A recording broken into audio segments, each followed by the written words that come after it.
दोस्तों, पाकिस्तान एक बार फिर सत्ता परिवर्तन की तरफ बढ़ता दिख रहा है।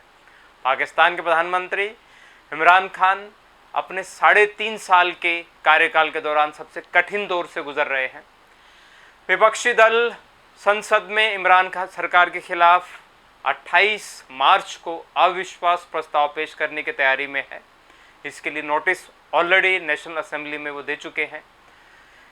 इसी बीच इमरान खान की पार्टी पाकिस्तान तहरीक इंसाफ, जिसे हम पीटीआई के नाम से जानते हैं, इसके भी 2 दर्जन से ज़्यादा सांसद जो है, 24 सांसद जो हैं, वो भी बगावत की मुद्रा में है। ऐसे में विपक्ष का दावा है कि इमरान के दिन अब लद चुके हैं। तो चलिए ऐसे में आइए जानते हैं अविश्वास प्रस्ताव होता क्या है। मैं अरुणेश आर्य स्वागत करता हूं आपका इस चैनल में। जानते हैं पाकिस्तान में सत्ता परिवर्तन की स्टोरी के बारे में। विपक्ष इमरान के खिलाफ क्यों अविश्वास प्रस्ताव ला रहा है, अविश्वास प्रस्ताव नो कॉन्फिडेंस मोशन होता क्या है, कैसे बागियों के चलते इमरान खान की सत्ता जा सकती है, इमरान खान की सत्ता जाने के बाद किस प्रकार के विकल्प पाकिस्तान की सरकार के लिए होंगे, कौन सी सरकार वहाँ बन सकती है, पाकिस्तानी सेना जिसका दबदबा हमेशा सरकार पर रहता है, उसका इस मामले में रुख क्या हो सकता है। इसके अलावा इमरान अपनी सत्ता बचाए रखने के लिए किस प्रकार के ऑप्शंस को यूज़ कर सकता है, और सबसे महत्वपूर्ण मुद्दा, इमरान के हारने के बाद अविश्वास प्रस्ताव पारित होने के बाद में भारत और पाकिस्तान के संबंधों पर क्या असर होगा, इन सभी पर हम चर्चा करेंगे। तो चलिए जुड़ते हैं इस टॉपिक के साथ में। सबसे पहले देख लीजिए अविश्वास प्रस्ताव नो कॉन्फिडेंस मोशन होता क्या है। जैसे कि भारत की संसद है, भारत की पार्लियामेंट का नाम संसद है, वैसे ही सबसे पहले आपको समझना होगा कि पाकिस्तान की संसद का नाम नेशनल असेंबली है। जैसे कि फ्रांस की संसद का नाम नेशनल असेंबली है, वैसे ही पाकिस्तान की संसद का नाम नेशनल असेंबली है। और नेशनल असेंबली में पाकिस्तान के संविधान के अनुच्छेद 95 के अंतर्गत अविश्वास प्रस्ताव लाया जा सकता है। जैसे कि भारत के संविधान में अनुच्छेद जो 75 है, अनुच्छेद 75 है, जो मंत्रिपरिषद प्रधानमंत्री संबंधित है, उसमें प्रधानमंत्री और मंत्रिपरिषद के खिलाफ अविश्वास प्रस्ताव लाया जा सकता है। भारत की संसद की लोकसभा के नियम के अंतर्गत जो है 198 नियम के अंतर्गत जो है वो अविश्वास प्रस्ताव लाया जा सकता है। जैसे भारत में अब तक 26 बार अविश्वास प्रस्ताव लाया जा चुका है, वैसे ही अब पाकिस्तान का विपक्ष जो है अब इमरान खान को घेरने की कतार में है। और सबसे पहले हम देख लेते हैं पाकिस्तान के संविधान के आर्टिकल 95 के तहत प्रधानमंत्री के खिलाफ अविश्वास प्रस्ताव नेशनल असेंबली में पेश किया जा सकता है। और अविश्वास प्रस्ताव के लिए नेशनल असेंबली की कम से कम 20% 20% सदस्यों को एक नोटिस संसद के सचिवालय में जमा करवाना होता है।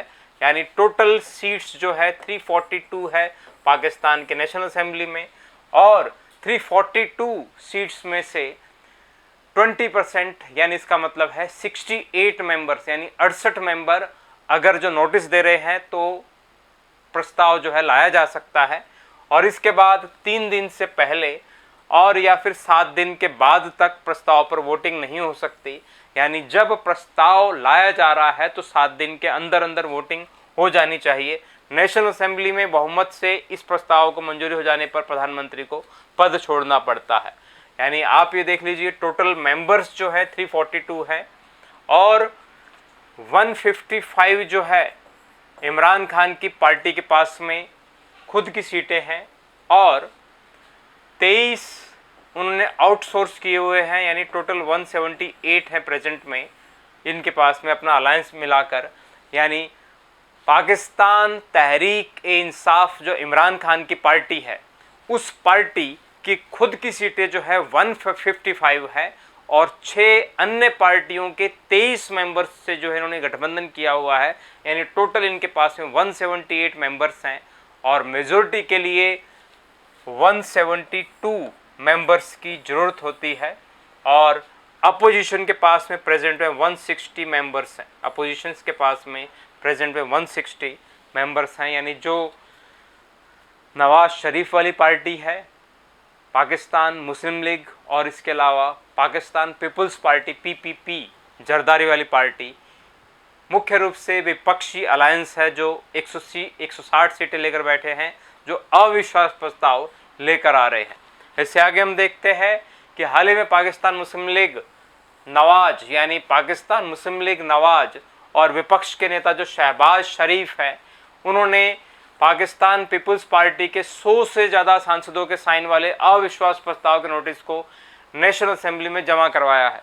यानी 100 से ज़्यादा सांसदों के सिग्नेचर के साथ अविश्वास प्रस्ताव लाने के लिए नोटिस जो है सचिवालय में सबमिट करवाया है और ज़रूरत होती है 68 मेंबर्स की, 20% मेंबर्स की, यानी इनके पास में उससे ज़्यादा है तो डेफिनेटली अविश्वास प्रस्ताव पेश करना होगा। इसकी ज़रूरत क्यों आई, तो इस बारे में शहबाज शरीफ जो कि पाकिस्तान मुस्लिम लीग नवाज से संबंधित है, उनका कहना है कि इमरान ने देश की इकोनॉमी को बर्बाद कर दिया है और इससे देश में महंगाई और बेरोजगारी चरम पर है।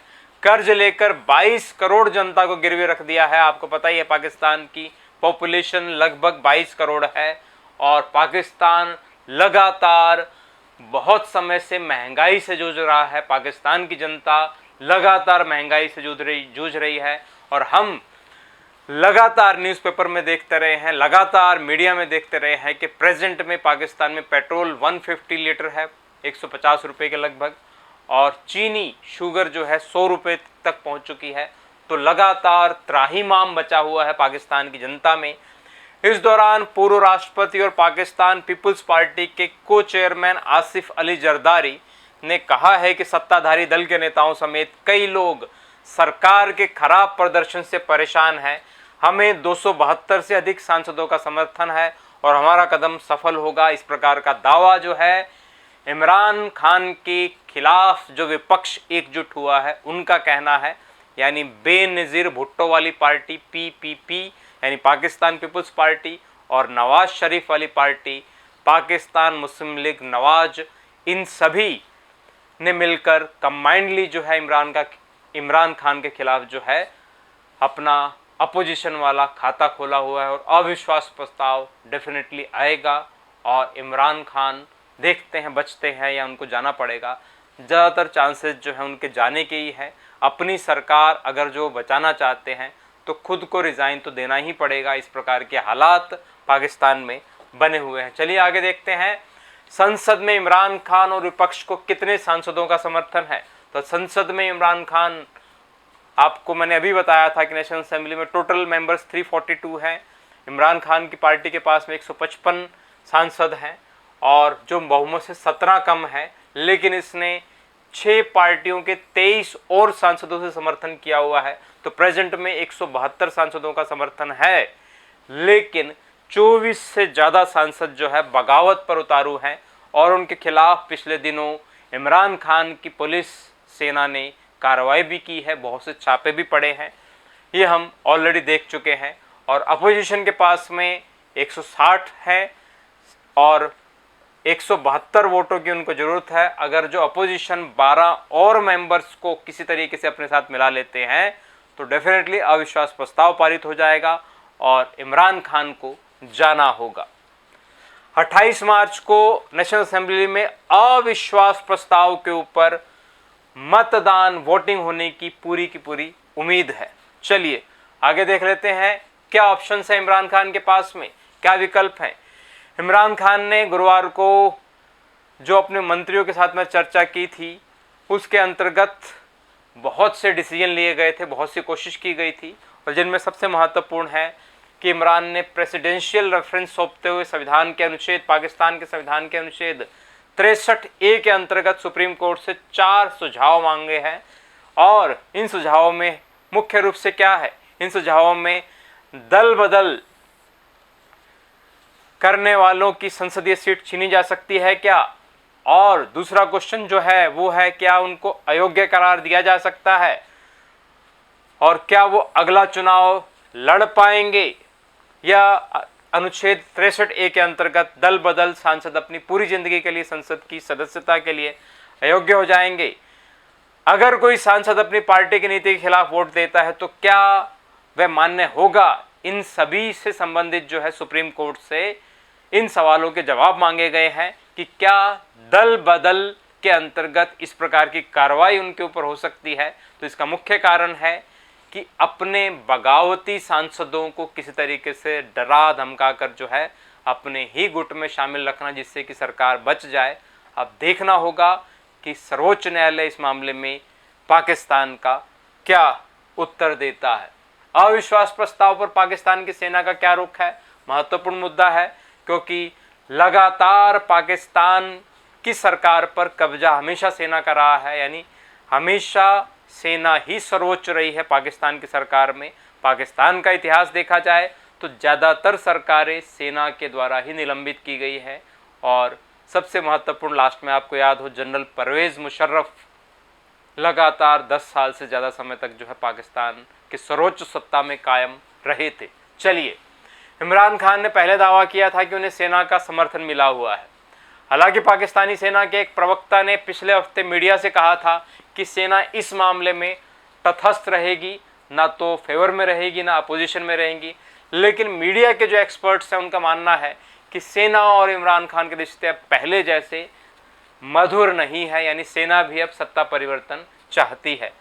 सेना के बयान पर इमरान खान ने एक रैली में कहा था पिछले दिनों कि इंसान किसी का पक्ष लेते हैं और केवल जानवर ही तटस्थ होते हैं। हालांकि सेना ने ईरान के बयान पर अब तक कोई जवाब नहीं दिया है। इसके अलावा पाकिस्तान की सेना प्रमुख से 18 मार्च को इमरान खान की मुलाकात हुई थी, एक मीटिंग हुई थी, और इसमें सबसे महत्वपूर्ण मुद्दा क्या था? इसमें सबसे महत्वपूर्ण मुद्दा था कि इमरान खान अपने किसी विश्वस्त को सत्ता सौंप दे, स्वयं त्यागपत्र दे दे। बाजवा का मुख्य रूप से ये सलाह थी इमरान खान को। और इसके अलावा मीडिया रिपोर्ट में दावा किया गया कि सेना ने अब इमरान का साथ छोड़ दिया है, कि सेना के टॉप अफसरों ने इमरान से OIC यानी ऑर्गेनाइजेशन ऑफ इस्लामिक कंट्रीज़ की बैठक के बाद इस्तीफा देने को कह दिया है। पिछले दिनों ऑर्गेनाइजेशन ऑफ इस्लामिक कंट्री की कल ही बैठक हुई थी और पाकिस्तान के प्रधानमंत्री ने उसमें जो है भाषण दिया था और इसके बाद रिज़ाइन देने को कहा था सेना ने। इस प्रकार की बहुत सी बातें एक्सपर्ट का कहना है। इससे आगे देखते हैं इमरान के जाने पर पाकिस्तान की सत्ता किसे मिलेगी, यानी क्या क्या ऑप्शन हो सकते हैं इमरान के जाने के बाद में।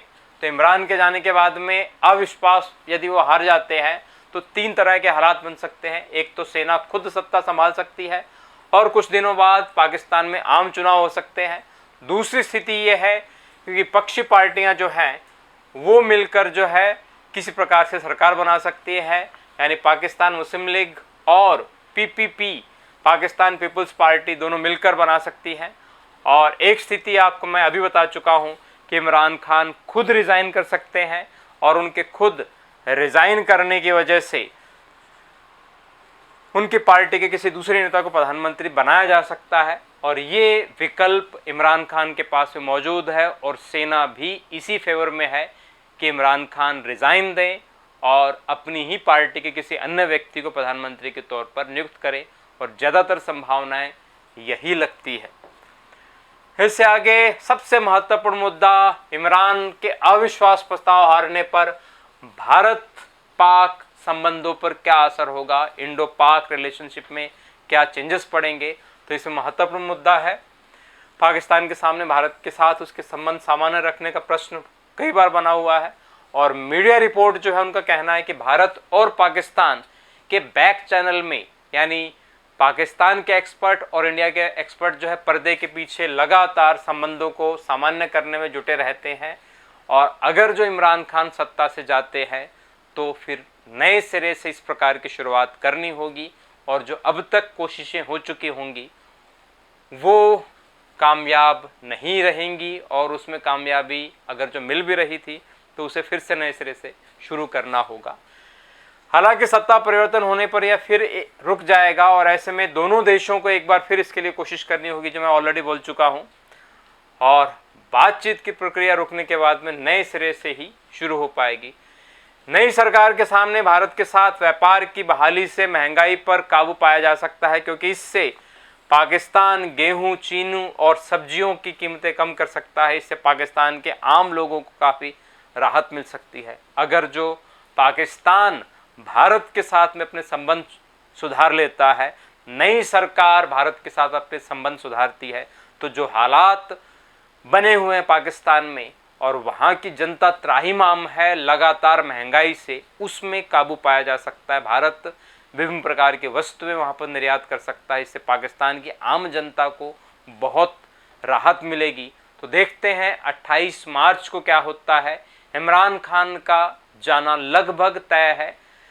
अगर जो खुद रिजाइन करता है तो उसे किसी और व्यक्ति को सत्ता सौंपनी होगी, अदरवाइज विपक्ष इसी आस में बैठा है कि अविश्वास प्रस्ताव पास हो जाए, इमरान जाए और वो सत्ता पर काबिज हो जाएं, और या फिर सेना कोई नया कदम उठा सकती है। देखते हैं, जल्द ही 28 मार्च पास में है। जुड़े रहिए मेरे साथ करियर पाथ स्टडी, और जिसे अब हम बोल सकते हैं दिल्ली लर्निंग हब। इस प्रकार के नए टॉपिक्स के साथ मैं आपके साथ रहूँगा। जुड़े रहिए इसी चैनल के साथ में। धन्यवाद।